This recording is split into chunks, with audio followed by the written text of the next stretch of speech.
राम कृष्ण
रूप पाहतालो क्षणी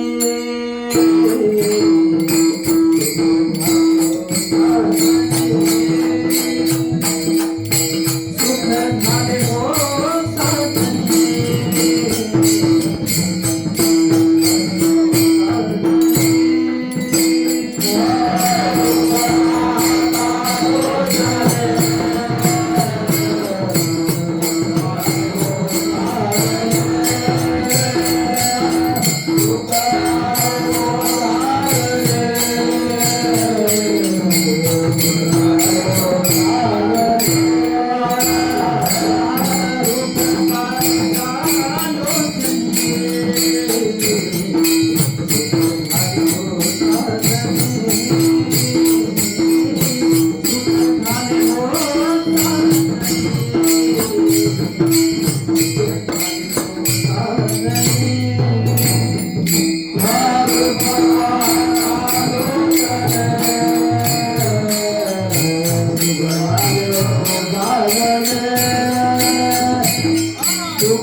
जो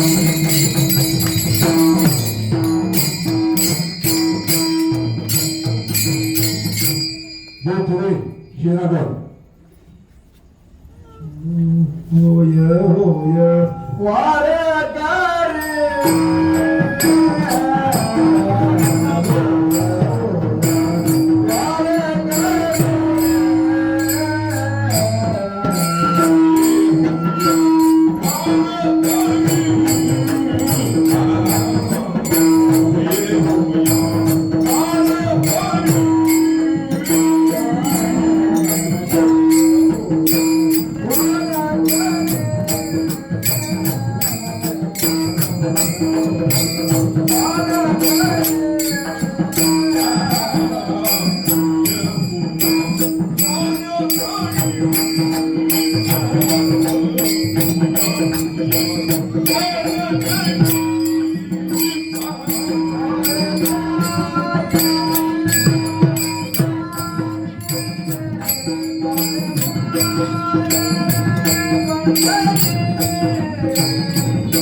हॅलो काय करा वेचादन काय करा वेचादन काय करा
होय होय वारकरी पाहे पाहे रे पंढरी काय करावे साधन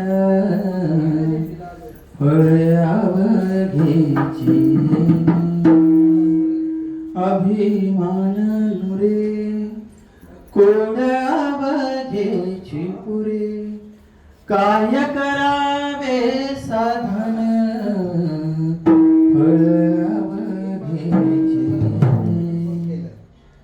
तुका म्हणे डोळा विठू बैसला साबळा काय करावे साधने फळ अवघेची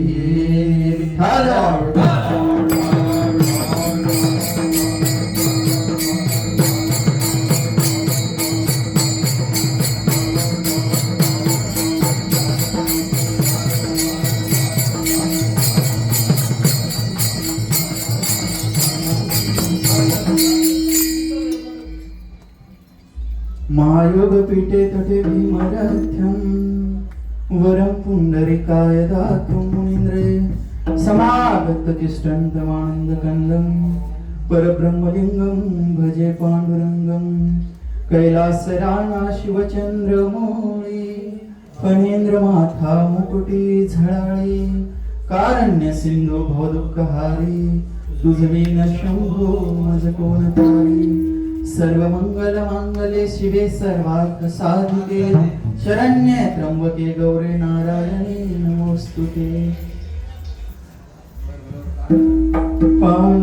पांडुरंग करू प्रथम नमः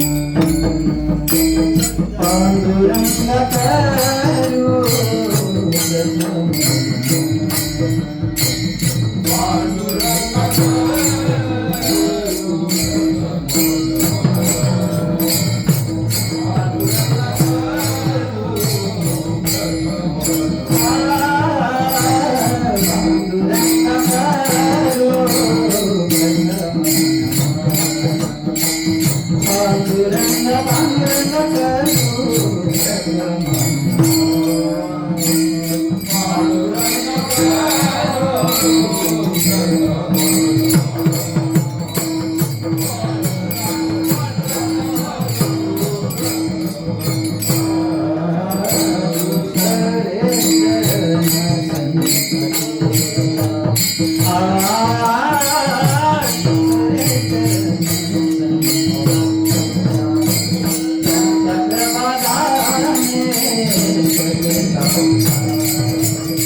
सच्चिदानंद रूपा नमो सद्गुरु कल्याण मूर्ती नमो सद्गुरु भास्करा पूर्णकीर्ती विठाला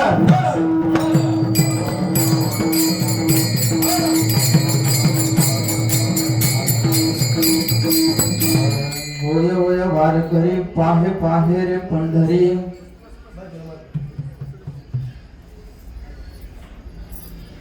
प्रस्तुत प्राप्त प्रसंगी सेवेकरता निवडण्यात आलेला अभंग जगद्गुरु जगदवंदनीय देहूचे सुप्रसिद्ध साधू वैराग्याचे मूर्तिमंत असे उदाहरण असणारे श्री सद्गुरु तुकोबारायांच्या गाथेतील हा अभंग तुम्हा आम्हा वारकऱ्यांना भक्तीची साधना करणाऱ्या सर्व साधकांना एक प्रकारचा उपदेश करणारा हा अभंग जगद्गुरु जगदवंदनीय तुकोबारायांचा गाथेतील हा उपदेशपर अभंग आजच्या ह्या सेवेकरता निवडण्यात आलेला आहे.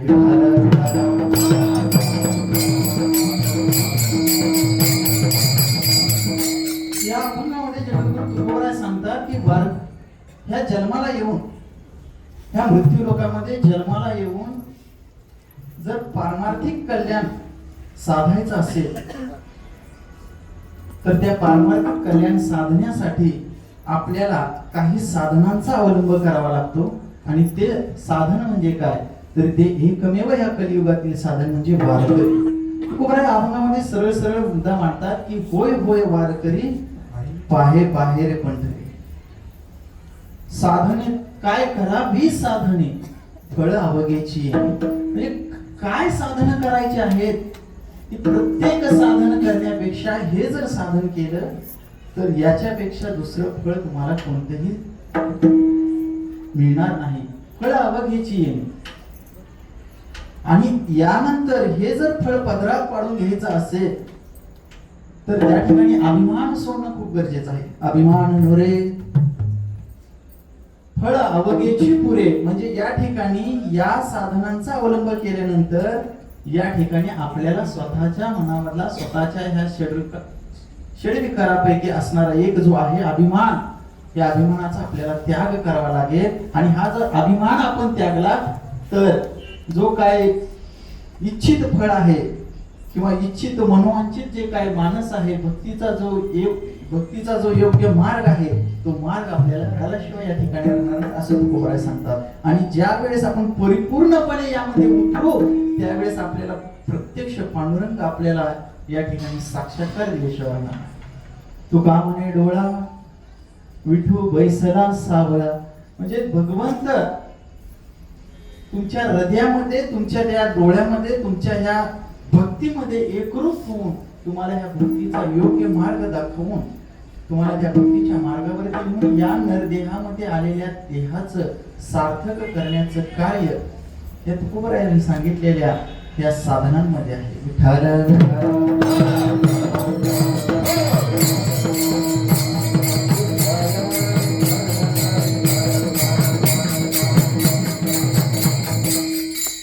सेवेला सुरुवात करण्यापूर्वी परिहार असा की सालाबादप्रमाणे याही वर्षी श्री शक्तीपीठ ते भक्तीपीठ असा असणारा हा पायी दिंडी सोहळा बऱ्याच वर्षापासून आहे. किती वर्ष झाली मला 16 वर्ष बघा.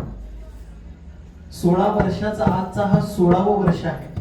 16वं वर्ष धोक्याचं असं बऱ्याच जणांनी म्हणलं पण खरोखर आज हे 16वं वर्ष मोकेच आहे आणि हा मोका साधण्यासाठी सर्वजणांनी ह्या तुकाचा मार्ग अवलंबणं खूप गरजेचं आहे.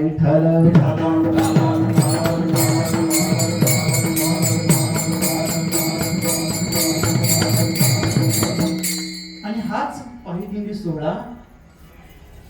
सोहळा हा 16वं वर्ष पूर्ण करत आहे. किती कौतुकास्पद आहे बघा. जवळजवळ दुसऱ्या तपाकडे मार्गक्रमण हा सोहळा करत आहे तुमच्या सर्वांच्या अथक प्रयत्नातून आणि सर्वांच्या मेहनतीतून. आणि खरोखर माझा परिचय गिरके महाराज असतील, आमचे जुने चोपदार असतील, यांचा परिचय खूप वर्षापासून आहे. आता 16 वर्षातलं किती वर्ष त्यात मायनस केलं तर तिथून तो परिचय आहे ते माहीत नाही, परंतु खूप वर्षापासून हा सोहळा आहे.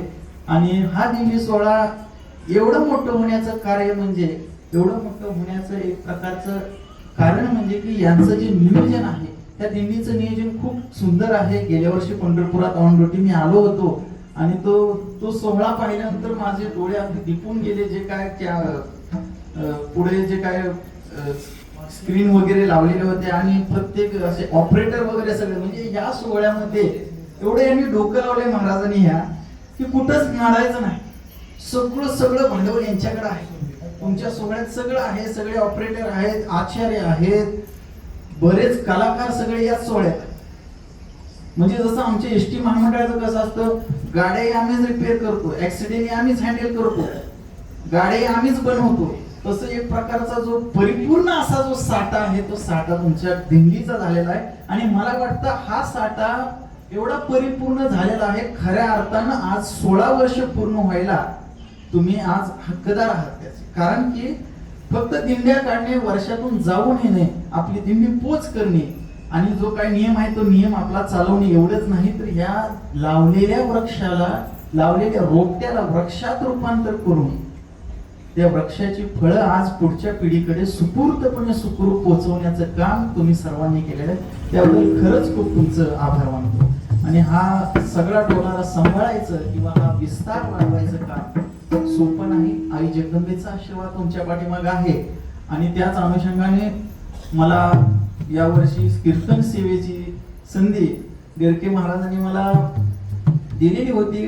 कळमणी या गावामध्ये मला कीर्तनाचं सेवा दिलेली होती, परंतु कालच्या त्या ठिकाणी मी माझ्या कामानिमित्त येऊ शकलो नाही. आणि त्यांनी ती सेवा एक प्रकारच्या विशिष्ट पद्धतीनं म्हणजे करून घेतली आणि तिथं माझं एक काय म्हणते तसं एक मला सपोर्ट त्या दिवशी दिला का, कारण की कुठेही अशी सेवा घेतली आणि नाही गेलं तरी त्या ठिकाणी आपल्याही नावाची बदनामी किंवा आपल्यावरती एक प्रकारचा शब्द येतो आणि तो सांभाळून घेण्याचं कार्य या ठिकाणी या मंडळाने केलेलं आहे. कारण की यांच्यावरती त्यांचा आणि आमचा संबंध तर चांगला आहेतच, परंतु आमचं एक विशिष्ट प्रेम आहे आणि त्या प्रेमापोटी त्यांनी खूप काल आमचा हा सगळा कार्यक्रम सावरून घेतला. त्याबद्दल मी धन्यवादही मानतो आणि माफी मागतो. विठ्ठल विठ्ठल.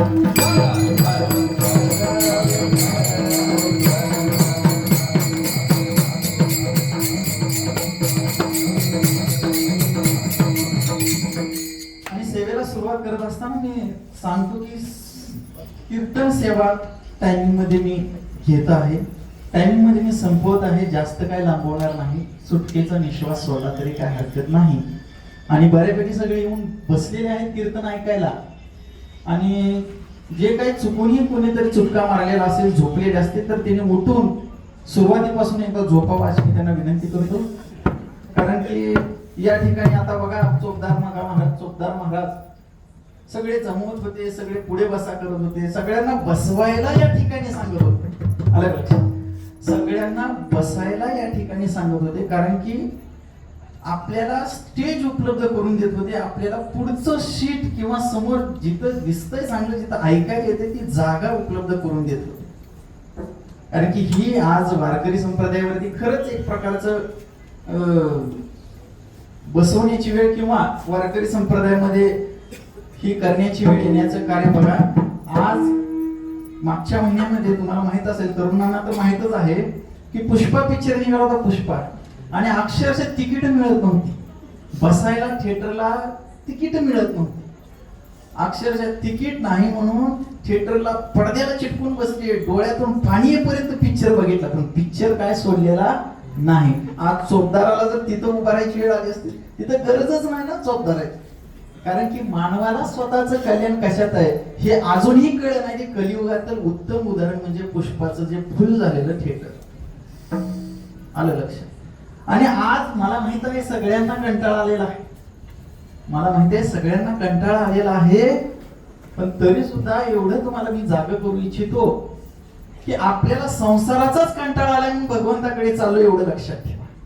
आता इथंही कंटाळा आला तर मग आपल्याला कुठेही थारा नाही. आलं का लक्षात? विठ्ठल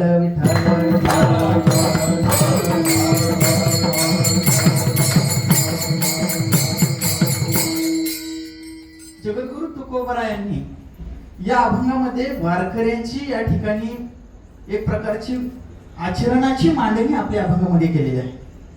लक्षात घ्या, कलियुगामध्ये अनेक प्रकारचे पंथ आहेत, अनेक प्रकारचे संप्रदाय आहेत, अनेक प्रकारचे धर्म आहेत.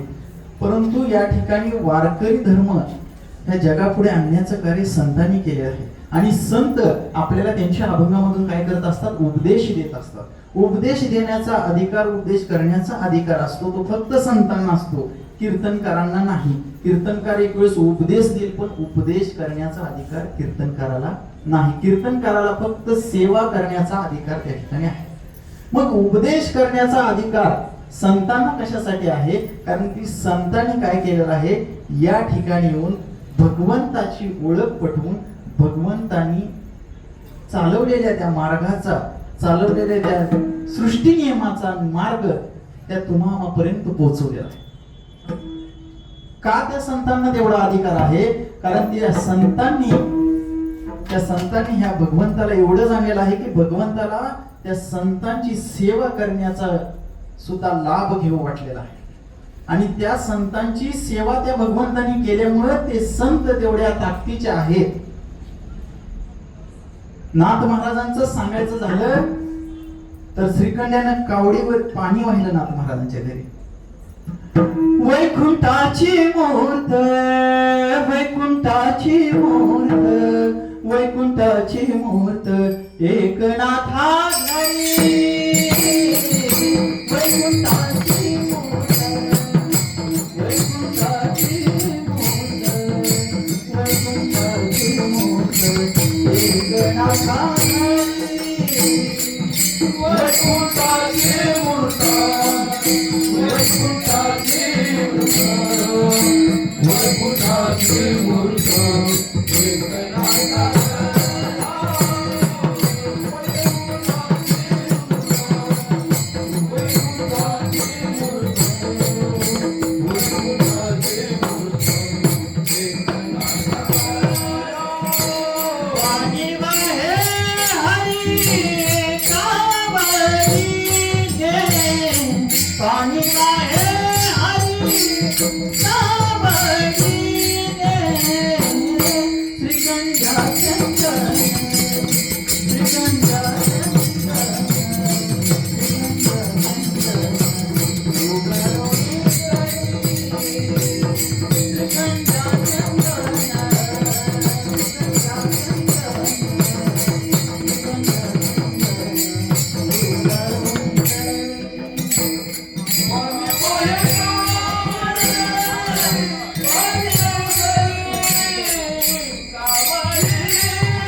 भगवंतांनी ह्या संतांची सेवा करावी एवढं त्या संतांचं श्रेष्ठत्व आहे.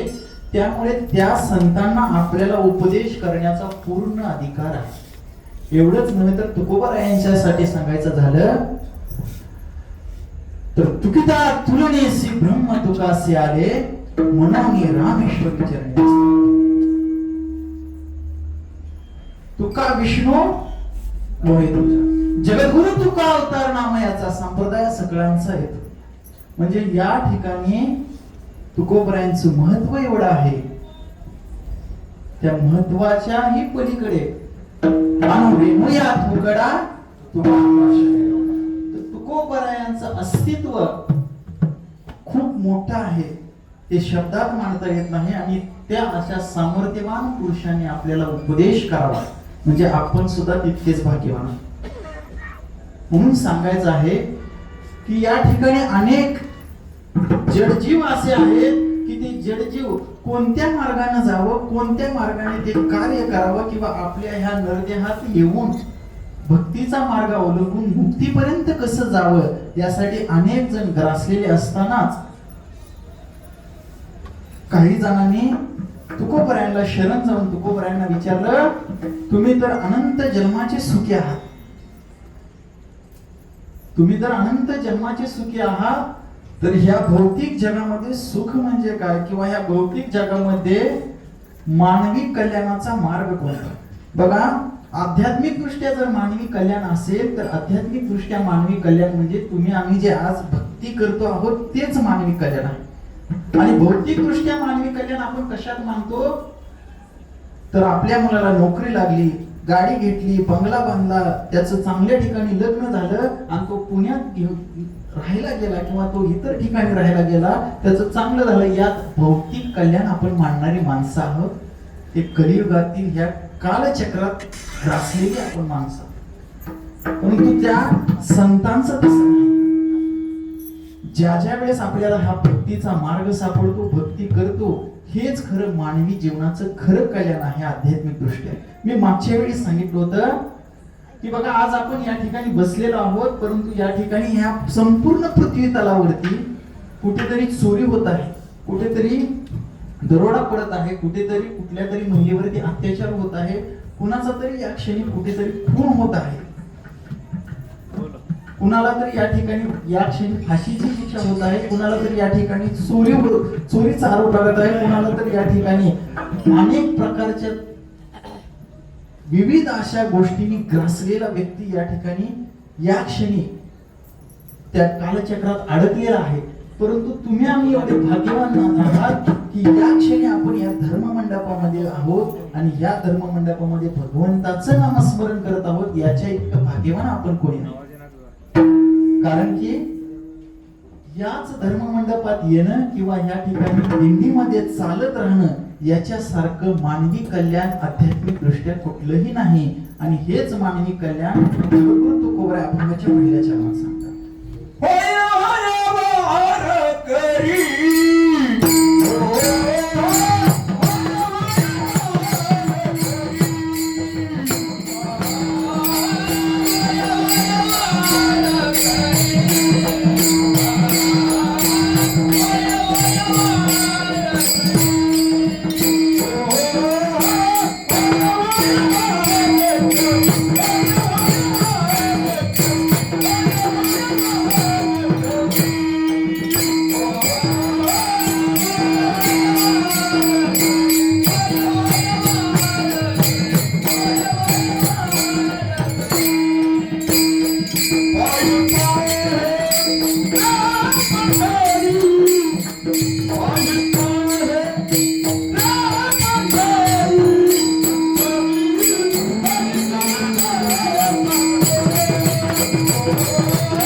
वारकरी पाहे पाहे रे पंढरी.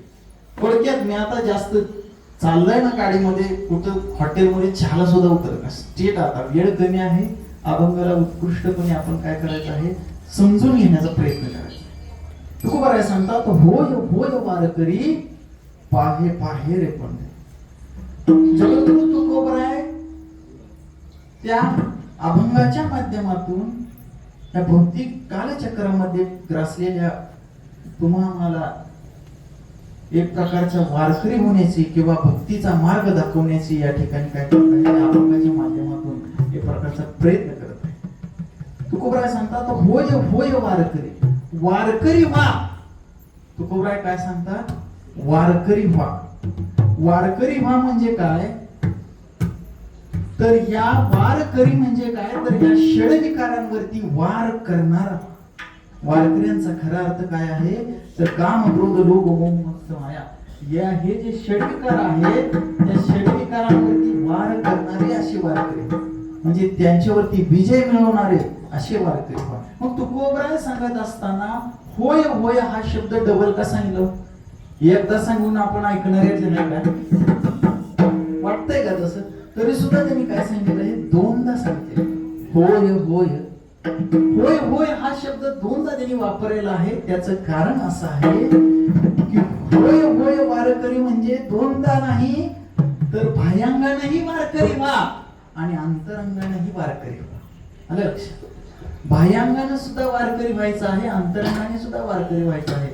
कायिक, वाचिक आणि मानसिक या तिन्ही रूपाने आपल्याला वारकरी व्हायचं आहे. बाह्यांगाने म्हणजे कसं व्हायचं आहे?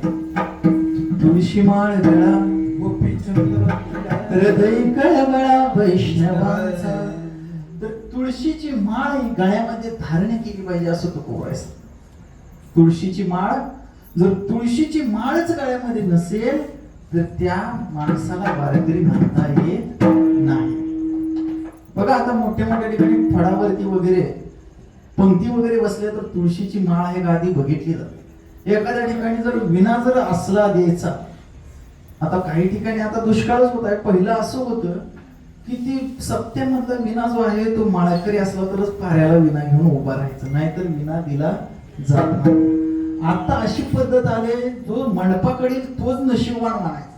त्याची माळ बघितली नाही ना काय बघितली नाही, उलट विना अडकवून सांगून जाते लेख पालरची बटणं उडी ठेवू नको. इतकी पंचायत आहे. आणि विशेष एवढं वाटतंय बरं का गावोगावी सुद्धा खरं तर इतकी शोकांतिका झाली की भाड्यानं आपल्याला तिथं 4 लोक आणून तिथं विना घ्यावे लागते. आणि हीच गावातली भाडे आता म्हणून म्हातारी कोतारी 10-10, 15-15 किलोचं नातू बोकांडी घेऊन फिरते काकाला, पण 5 किलोचा 2 किलोचा इना त्यांना सांभाळ वाटत नाही. इतकी शोकांतिका आली आपल्या. आता ग्रामीण भागात तर त्याच्यापेक्षा वेगळा, परंतु वाढ त्या ठिकाणी त्या माळेचं महत्व कसं झालेलं आहे. त्या माळेला एक प्रकारचं महत्व वारकरी संप्रदायाने दिलेलं आहे. त्याला एक प्रकारची आचारसंहिता त्या ठिकाणी दिलेली आहे. आणि माळ कशासाठी घालायची आहे तर माळ फक्त दाखवण्यासाठी नाही, मी वारकरी आहे हे म्हणण्यासाठी नाही, तर त्या माळेमध्ये अनेक प्रकारचे गुण आहेत. ते गुण आपल्या सुद्धा अंगामध्ये उतरले पाहिजे. त्यागाचं प्रतीक म्हणजे पहिली तुळस आहे.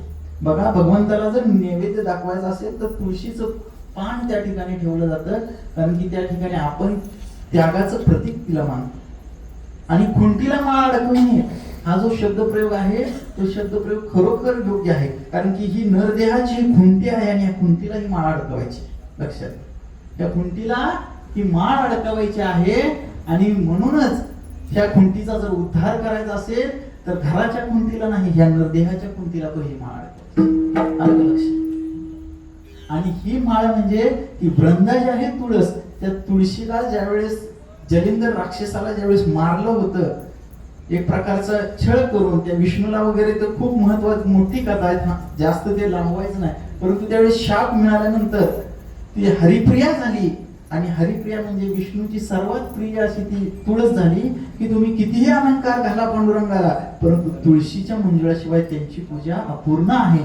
आणि हीच तुळस त्या भगवंताला आवडते म्हणून आपण धारण करायचं आहे. बघा, त्या भगवंताला आवडते म्हणून आपण धारण करायचं आहे, हाच उद्देश आहे.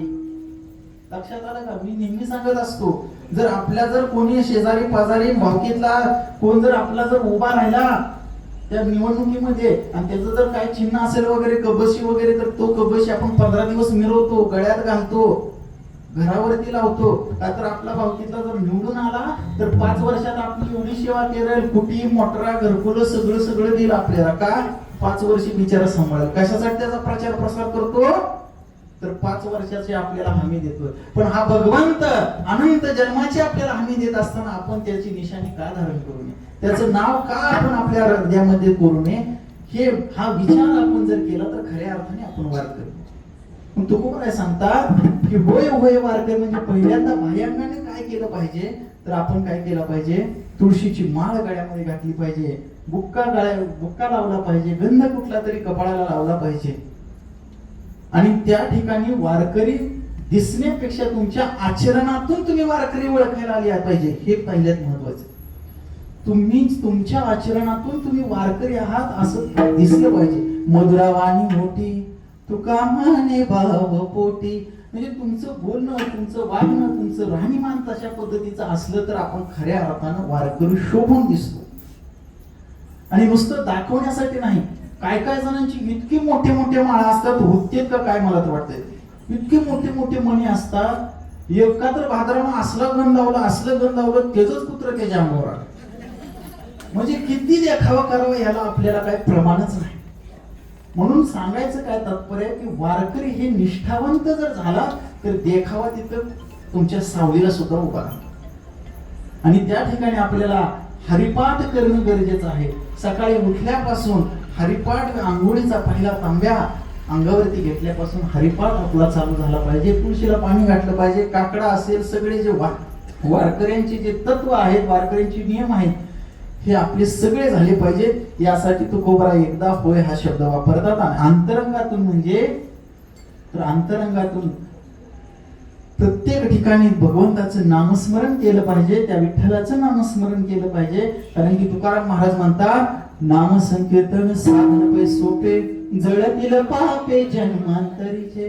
तर अनेक जन्माचं पाप जाळण्याची ताकद नामस्मरणात आहे. कुठेही तुम्हाला ते त्रिवेणी संगमाला जायची गरज नाही, कुठे नारायण नागबली करायची गरज नाही, काही करायचं नाही. फक्त हरिपाठ करा, नामस्मरण करा. त्रिवेणी संगमी नाना तीर्थी ब्रह्मी, चित्त नाही नामे तरी ते व्यर्थ. अहो तुम्ही त्रिवेणी संगमात जा, तुम्ही त्या प्रयागला आता चालू आहे तिथं जा, पण तुमचं चित्तच पवित्र नाही तर काय करायचंय. मगाही मी एकदा लावलो होतं, दिवसभर कीर्तन चालू होतं, कीर्तनकाराचं मी ऐकलं स्पीकरवरती, खूप छान सांगितलं त्यांनी सुद्धा की ज्या ठिकाणी आपण प्रयागराजला जाताय, मोठे मोठे ऋषी मुनी, आपण कोणाची निंदा करत नाही, मोठे मोठे अनेक साधू तिथं जातात, अक्षरशः चिडमी घेऊन जाते. त्या कुठलं इतकं पवित्र असणार आहे त्या प्रयागराजला. मग अशी लोक तिथं पुरली तरी ती पुण्यवान होणार नाही. मग आपण या ठिकाणी जात असताना किती पावित्रता बाळगून त्या ठिकाणी गेलं पाहिजे बघा. आज आता आपण भगवंतासाठी चाललोय, दिंडीतून पायी यात्रा करतोय, एक वारकरी म्हणून चाललोय. आणि वारकरी म्हणून चालत असताना मला सांगा, आपण सुद्धा या ठिकाणी त्यागच करत आहोत. संपूर्ण घराचा त्याग करायचा, अन्नाचा त्याग करायचा, सगळ्यांचा त्याग करायचा. इथं जे मिळेल ते खायचं आहे, थंड म्हणायचं नाही, ऊन म्हणायचं नाही, कोणत्याही वातावरणात चालायचं आहे, झोपायचं आहे. आणि हा आपल्यासाठी एक प्रकारचा त्याग आहे. आणि हे करत असताना तुम्ही पुढे निघत असताना, आज तुम्ही इथं मुक्कामी, परंतु उद्याच्या जेवणाची सोय तिथं चालू आहे. कोण करतंय? भगवंताने त्यांना तिथं आज्ञा दिलेली असते. तुमची सगळी सोय तिथं पुढे चालू आहे. तुम्ही फक्त चालायचं आहे, त्याग करायचा आहे. सगळ्याच गोष्टीचा त्याग करा, प्रत्येक गोष्टीचा. म्हणजे इथं खरं त्यागाची भावना घेतली पाहिजे. माफी मागून सांगतो, व्यसनाचा सुद्धा त्याग करा, नाहीतर भविष्यात पंक्तीदाराला पुढ्या सुद्धा ठेवा लागतील. माफी मागून सांगतो, बरोबर आहे का नाही? सगळ्याच गोष्टीचा त्याग करा. खरं ती वारकऱ्यांची एक महत्वाची भूमिका आहे. आणि ही अंतरंगातून सुद्धा अशा प्रकारचं वारकरी होणं गरजेचं आहे. म्हणून तुकोबाराय सांगतात, होय होय वारकरी पाहे पाहे रे पंढरी. महत्वाचा विषय येत आहे. अगोदर वारकरी होऊन मग पंढरी पाहायची आहे. आलं का लक्षात? नाहीतर आधी चाकाचोळा घ्यायचा तिथला मग माळा घालायचा, यात काही सुद्धा तथ्य नाही. अगोदर वारकरी व्हा, वारकरी व्हायचं आहे आणि मग पंढरी पाहायची आहे. मग वारकरी होणं म्हणजे काय? माळ घालणे म्हणजे फक्त मांसाहार वर्ज्य करण्यासाठी नाही. अनेक ज्याने विठ्ठल मात्रा घ्यावी त्याने पथ्य. तर ती विठ्ठल मात्रा घ्यायचं म्हणजे काय सोपं नाही. नुसतं माळ घालणं म्हणजे मांसाहारच त्याग आहे असा विषय नाही. अनेक पथ्य आहेत. आणि हे करत असताना पाहे पाहे रे पंढरी म्हणजे डोळ्यानं फक्त पंढरी पाहायचं नाही, तर पंढरीचं महत्व जाणून जर घेतलं तर पंढरपूरला जायची सुद्धा गरज नाही. अवघीच तीर्थे घडती एक वेळा, चंद्रभागा डोळा ते करिया, पाहता रावणाची पाठ तीर्थे घडती 360. इतकं सुंदर असं ते पंढरपूरचं महत्व आहे. मग मला सांगा, हे जर महत्व जर माहित असेल आणि त्याच महत्वाने जर आपण पंढरपूरला न जाता सुद्धा जर आळवलं तर आपल्याला पंढरपूर कुठेही दिसणार आहे. म्हणजे डोळ्यानं पाहिलं पंढरपूरला जा असं शब्दशः अर्थ नाही बरं का. डोळ्यानं पाहिलं नाही. पाहे पाहे रे पंढरी म्हणजे पंढरीला प्रत्येक ठिकाणी पहा. म्हणजे विष्णुमय जग वैष्णवांचा धर्म. तर या ठिकाणी सांगायचं तात्पर्य काय की संत तुकोबराय जरी पाहे पाहे रे पंढरी म्हणत असले तरी संत सावतामाळी काय म्हणतात? कांदा मुळा भाजी अवघी विठाई माझी. म्हणजे सावतामाळी बाबा कधीही पंढरपूरला गेले नाहीत, परंतु त्यांनी खऱ्या अर्थानं पंढरपूर त्यांच्या शेतामध्ये पाहिलं, खऱ्या अर्थानं पंढरपूर त्यांच्या कष्टामध्ये कर्मामध्ये जपलं आणि त्या खऱ्या अर्थाने ते वारकरी सिद्ध झाले. असा शब्दशः अर्थ घेतला तर वारकऱ्यांची खरी नीतिमत्ता किंवा खरं तत्व तुकोबारांच्या ह्या पहिल्या चरणामध्ये आपल्याला जातं. होय होय वारकरी पाहे पाहे रे पंढरी, काय करावे साधन, काय करावे साधन तुकोबाराय म्हणतात. काय करावी साधने, फळ अवघेची येणे. म्हणजे दोन्ही शब्दांनी जर अर्थ घेतला तर काय साधना करताय, फळ यातच आहे. आणि असा जरी अर्थ घेतला काय बरं साधना करावी, तर फळ फक्त आणि फक्त याच्यातच आहे. कोणत्याही शब्दाने कोणत्याही अर्थाने याच्याकडे पाहिलं तरी फक्त एकच वाक्य पूर्ण होतं की फळ अवघेची येणे. याच्याशिवाय दुसरं कशातही फळ तुम्हाला सापडणार नाही. कारण की या जगामध्ये अनेक साधनं आहेत, इतकी साधनं आहेत, पण ते साधन करायचा मार्गच चुकलेला आहे. त्यामुळे आपल्याला साध्य काहीच होत नाही. आलं का लक्षात? अनेक तुम्ही रविवार करताय, गुरुवार करताय, सगळ्या प्रकारचे वार करताय, त्याचं उद्यापन करताय. अहो मध्ये तर पंढरपूरला गेल्या दोंड्या महिन्यामध्ये जावयाला जर तोंडात जीव घातला तर सवासनी जीव घालायचे आणि त्यांना तिथं नदीला आंघोळ्या घालायच्या आणि त्यांना आयरन सुडण बांगडी ही असली आपली साधनं येडी सगळी. आणि त्याच्यामुळे देवाच्या आपल्यात एवढा अंतर पडलाय की त्याचा काय मेळच लागत नाही. आणि ही साधनं चुकल्यामुळे आपल्याला फळाची तर अपेक्षा लांबच राहील.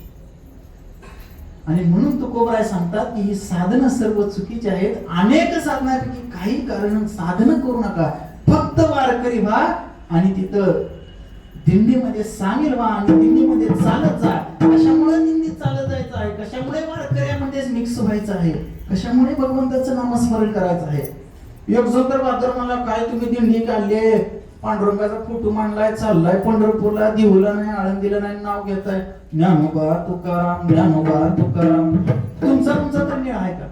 पण ज्याला कायच खेळच कळला नाही त्याला आमचा मेळ तर कशाला काय? अहो ज्ञानोबा तुकाराम म्हणजे काय, तर या पांडुरंगाची आवडती वासर आहे. एखादी गाय जर उधळली तर आपली वासर जर तिच्या पुढे नेली तर ती गाय जागेली, शांत होते. त्या ज्ञानोबा तुकारामाचा आपण छाप मारून ज्ञानोबा तुकारामचा वशिला लावून तर त्या बाबापाशी जायचं एवढं लक्षात ठेवा. नाहीतर आपल्याला तिथं कोण विचारणार नाही. म्हणून त्या पंढरीचं महत्व आधी जाणून घ्या आणि या ठिकाणी वारकरी म्हणून जर सामील झाला तर दिंडीचे सर्व नियम पाळा. आणि त्या सर्व नियम पाळल्यानंतरच दिंडीचा खरा अनुभव तुम्हाला येईल. नाहीतर रथ इकडं आणि माणसं पाक सारवला. माऊलीने म्हणलेच आपल्यासाठी पापाचे कळप आहे पुढे पळणार आहे. बरोबर आहे म्हणा, काय उपयोग नाही. म्हणजे आपण रथ आणलाय तर रथाला आपण नामघोषात जायचं आहे. एक यज्ञ केल्यासारखं आहे पंढरपूरला नामस्मरण करत जाणं म्हणजे. आणि असं असताना अनेक साधना करू नका की वारकऱ्यांची साधना करा. मला सांगा आता महिलांना अर्ध तिकीट आहे, मग तुम्ही आला चालत जायची काय गरज आहे? या की आमचे महामंडळाचा करायचा फायदा झाला. अर्ध तिकीट आहे, चालत जायची काय गरज आहे? असं जरी आम्ही म्हणलं तरी आम्ही बघतो एसटी मध्ये काय त्याच एसटीत जाण्याला तुमचा अर्थ आहे. तुम्ही पंढरपूरला जाता आणि त्या पंढरपूरला जात असताना जर तुम्ही चालत गेला तर भगवंताचं नामस्मरण तुमच्या मुखामध्ये राहतं. बरोबर आहे. चालत गेला तर भगवंताचं नामस्मरण मुखात जातं. तेच जर वाहनाने गेला तर तुमची चर्चा चालू होते. तिला येऊच वाटलं नाही, तिला घरच सुटत नाही आणि हिचा मालिकेचा महाएपिसोड आहे परवा, त्यामुळे ती येणार. आणि अजून त्याच्यापेक्षा पुढचं बोलते तिला काय कळतच नाही. एसटीत तर दोघीच मोठ्यानं बोललं तर कोणाला कळत नाही. आणि ही हळून बोलायची पद्धतीचं साऊंड एक भगवंतानं बारकं कुठलं टाकलेलं काय कळतच काय तुला जमतच नाही.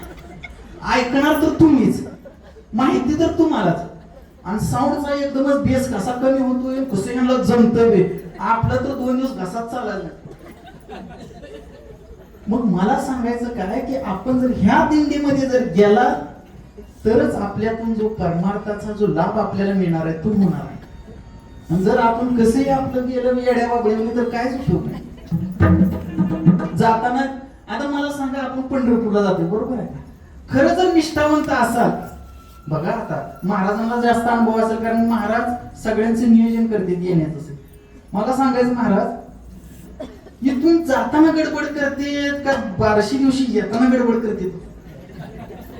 मग आपण देवापाशी जाताना गडबड केली पाहिजे का येताना? जाताना काय म्हणलं पाहिजे माहितीये का? हळूहळू चाला, कोणी कोणाशी न बोला. हळूहळू चालायचं, कोणी कोणाशी बोलायचं नाही, म्हणजे परमार्थाचा देखावा करायचा नाही. आणि हळूहळू म्हणजे परमार्थ एकदम फास्टी करायचा, सगळा अनुभव घेत घेत जायचा आहे. आणि येताना म्हणजे धावा धावा, असं उलट करताय आपण. जाताना धावा धावा करायचा आहे आणि येताना हळूहळू करायचं. हळूहळू म्हणजे जो आपल्याला अनुभव आलेला आहे येताना, तो अनुभव आपण काय करायचा आहे, त्याचा देखावा न करता तो अनुभव मनामध्ये साठवून आपल्या पुढच्या पिढीला ह्या परमार्थाची गोडी लावली पाहिजे. बघा शेतकरी काय करतो, प्रत्येक वर्ष काय करतो, नांगरतो, प्रत्येक वर्षी शेतामध्ये पीक घेतो, पैसे मिळवतो, बरोबर आहे का? त्याला प्रत्येक वर्षी केलं तरच ती पीक चांगलं राहणार, प्रत्येक वर्षी केलं तर जमीन चांगली राहणार आहे. मग आपण या वर्षी दिंडीत यायचं, पुढच्या वर्षी काय तर कुणाचं तर लग्न निघून घर राहायचं, आणि ती जमीन परत पडत पडल्यावर 2 वर्षांनी काय तिथं?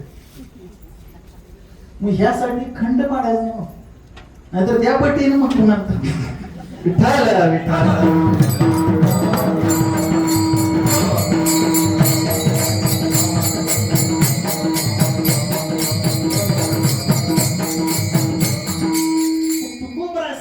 अनेक साधनं आहेत, परंतु वारकऱ्यांच्या नियमाची जी साधनं आहेत, नामस्मरण आहे, पायदिंडी सोहळा आहे, भगवंताची उपासना आहे, हे साधन सगळ्यात योग्य आहे. आणि त्या साधनाचं फळ म्हणजे ह्या फळासारखं, हे आपण इथं बसलेलो आहोत त्या धर्ममंडपामध्ये, याचे इतकं मोठं फळ कुठलंही नाही.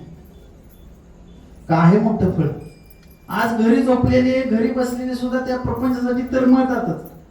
आणि आपण ही तळमळतोय, पण आपण कशासाठी तळमळतोय? आपल्याला भगवंताची प्राप्ती होण्यासाठी तळमळतोय. बघा कशी प्राप्ती झाली पाहिजे, काय झालं पाहिजे, काय आपल्या मनामध्ये भावना पाहिजे. आज आपल्याला प्रत्येकाच्या चेहऱ्यामध्ये भूक दिसते का नाही? प्रत्येकाच्या चेहऱ्यावरती, प्रत्येकाच्या चेहऱ्यावरती भूक दिसते. पण आपल्याला जर खऱ्या अर्थानं निष्ठावंत वारकरी व्हायचं असेल तर आपल्याला भक्तीची भूक दिसली पाहिजे. कारण की ही वाट कशाची आहे? भक्तीची आहे. विठाला विठाला.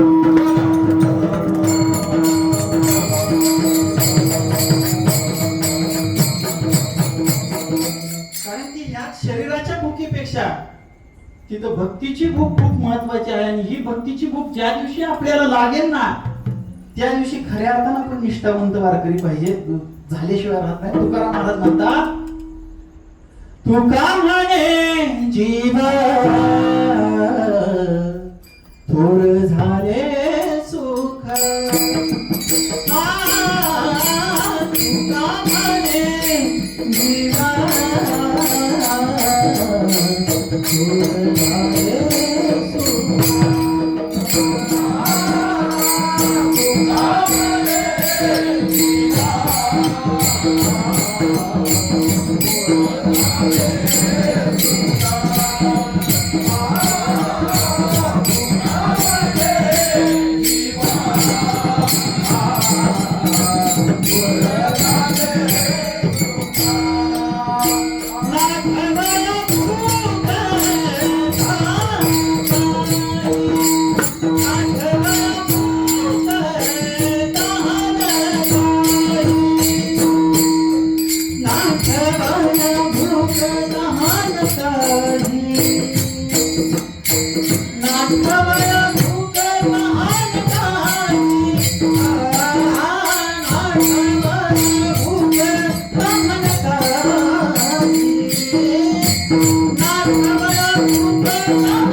तर या ठिकाणी शरीराची भूक बाजूला ठेवून या साधनांचा अवलंब करून आपल्याला काय करायचं आहे, भक्तीची भूक जागृत करायची आहे. आणि ही भक्तीची भूक जागृत होण्यासाठी आपल्याला अगोदर काय झालं पाहिजे की आपल्याला त्या ठिकाणी असणाऱ्या त्या महत्वाचं आपल्याला जाणीव पाहिजे. आपण कुठं चाललोय, कुणाकडे चाललोय, कुणाच्या घरी चाललोय याची आपल्याला जाणीव पाहिजे. आणि त्याची जाणीव असलं तर आपण त्या पद्धतीने जाऊ.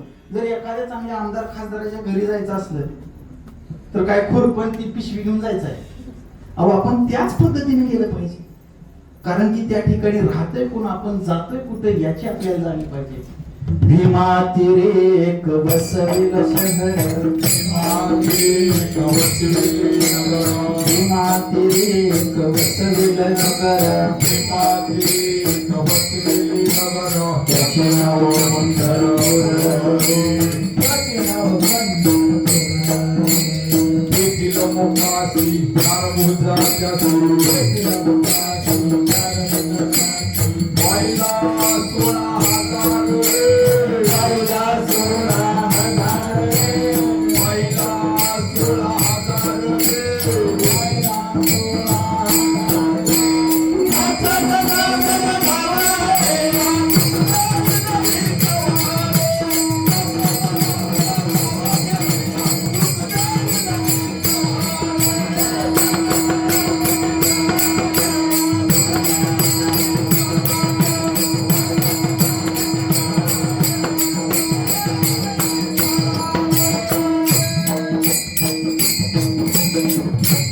नाचत आनंदात जायचं आहे आणि ह्या साधनांचा अवलंब करायचा आहे.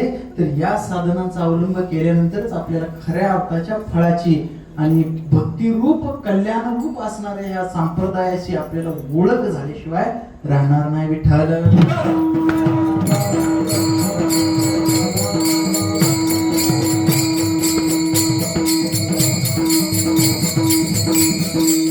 काय करावी साधने फळ आवडीची येणे, अभिमान मुरे ओढ्यावरची पुरे. तर या ठिकाणी हे सगळं जरी करत असलं तर आपल्याला काय होतं माहितीये का, जसे जसे आपण संपूर्ण भक्ती योग्य पद्धतीने करू लागलो, योग्य साधनांनी करू लागलो, आपल्याला काही 4 अभंग येऊ लागले, 4 गवळणी येऊ लागल्या, कीर्तन करू लागलो, तर आपल्याला त्या ठिकाणी अभिमान येतो. आणि हाच अभिमान काय करतो, आपल्याला परत यशाच्या शिखरावरून खाली लात मारून ढकलून देतो.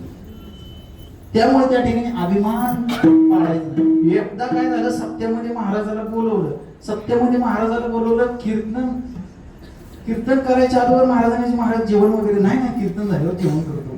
ठीक आहे म्हणलं. आणि जेवणाचा विषय बाजूला ठेवून महाराज आपल्या टायमिंगला कीर्तनाला उभा राहिले. कीर्तन सगळं झालं, व्यवस्थित झालं. आणि कीर्तन झालं की महाराजांनी काय ना नारळ पाकिट दिलं की महाराज नीट गाडीत बसून निघून गेलं. जेवणाचा विषयच नाही. असं कसं काय केलं महाराजांनी? काय ज्या वेळेस महाराजांचा जो चोपदार जो काय बरोबर आणलेला एक असतो जोडकरी, तर जोडकऱ्याला नेहमीप्रमाणे मग फोन आला, काय झालं, काय तुमचं महाराज तसंच गेले, जेवण नाही काय राव म्हणजे महाराज आमची रागाला गेले.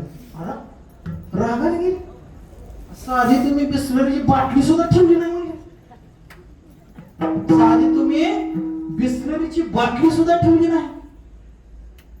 आणि बिस्लरीची बाटली तर हार बी साधा लुकडाच आणला होता नुसता वाळलाच. आणि त्याच्यामुळे महाराजांना राग आला, तुमच्याकडे जेवायला सुद्धा नको म्हणलं. मी म्हणलं तरी सुद्धा तुमच्या महाराजांना आमचा नमस्कार सांगा, कारण की त्यातले त्यात तुमचं महाराज इतकं पण रागीट नाही, तर त्यातल्या त्यात मापा देत. कशामुळे राहतो एवढं करून तुम्ही महाराजांचं रागीट नाहीत म्हणतात.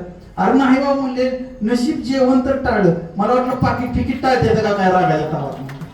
तेवढं म्हणजे एवढं रागीत नाही वाटत. म्हणजे अभिमान माणसांना जर इथंच या गादीवरच अभिमान असेल तर तुमच्यात अभिमान निघायचा कधी. आणि हाच अभिमान माणसाला काय करतो, भक्तीच्या वाटेवरून बाजूला काढायचा. आणि म्हणून तुकोबरा या अभिमानावरती पहिला घाव घालतात. अभिमान मोरे कोड्यावघेची मोरे, म्हणजे अनेक कोडी जे आपल्याला आहेत या संसारात आणि ह्या परमार्थाच्या क्षेत्रामध्ये, ती फक्त ह्या अभिमानामुळेच आहे. हा अभिमान जर तुम्ही बाजूला सारला तर तुम्ही सफल झाला या परमार्थामध्ये, असे तुकोबरा या सांगतात. विठोबर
पद्धतीनं तुकोबरायांनी आपल्याला जो भक्तीचा मार्ग सांगितलेला आहे, भक्तीचा मार्ग काय तर वारकरी व्हायचा आहे. वारकरी होऊन काय करायचं आहे तर त्या ठिकाणी एक प्रकारचा मनामधला अभिमानाचा त्याग करायचा आहे.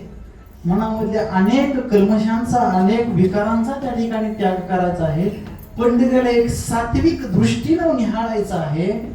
आणि असं असताना हे सर्व केल्यानंतर खऱ्या अर्थानं तुम्ही विठ्ठलमय झाल्याशिवाय राहत नाही. कशा पद्धतीनं? देव पहायासी गेलो, देवची भोलिया गेलो, देव पहायासी गेलो, देवची भोलिया गेलो, देव माझा माझा माझा माझा माझा, देव माझा देवाचा, देव माझा माझा माझा माझा माझा माझा माझा देव माझा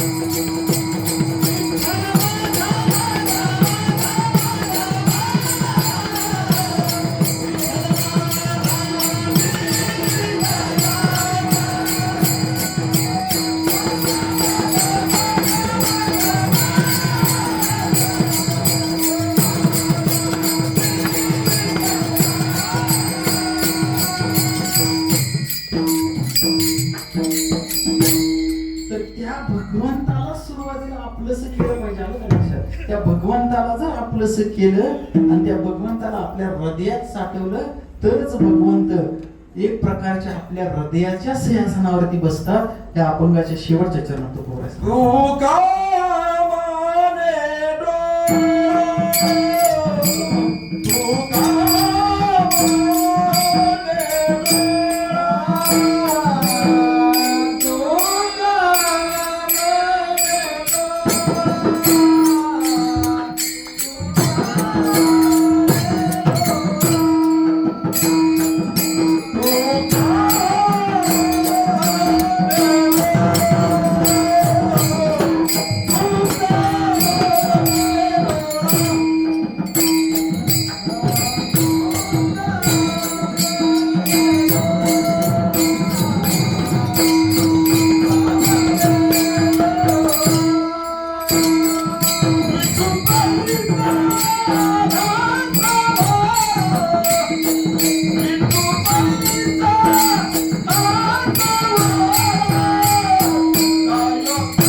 तुका म्हणे डोळा विठू बैसला साबळा.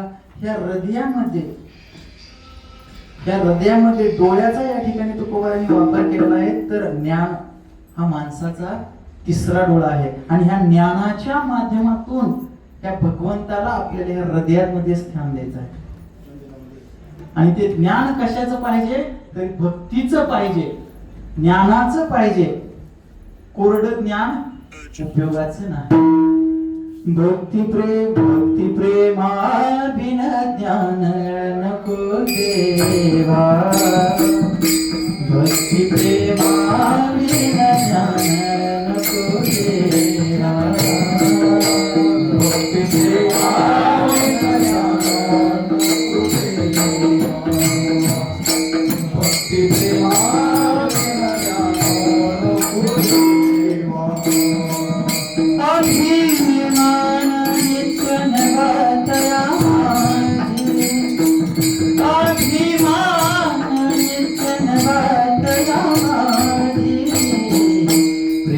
सुख देई प्रेमा सुख देई प्रेम सुख देई प्रेमा सुख देई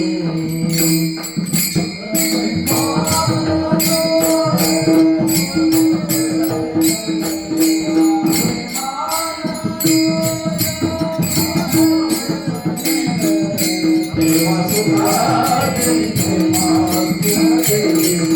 प्रेमा सुखा दे प्रेमा सुखा दे तर अशा पद्धतीने भगवंताला आपल्या हृदयामध्ये स्थान दिलं तर खऱ्या अर्थाने आपण त्या वारकरी आपण परिपूर्ण वैष्णव होण्याच्या मार्गावरती नक्कीच येऊ. झालेली सेवा वाटचालीचंही कीर्तन असल्यामुळे एका विशिष्ट बंधनामध्ये ही सेवा कटिबद्ध करून ही सेवा या ठिकाणी तुम्हा सर्व वारकऱ्यांच्या चरणी पांडुरंग परमात्म्याच्या चरणी आई तुळजाभवानीच्या चरणी ज्ञानेश्वर माऊली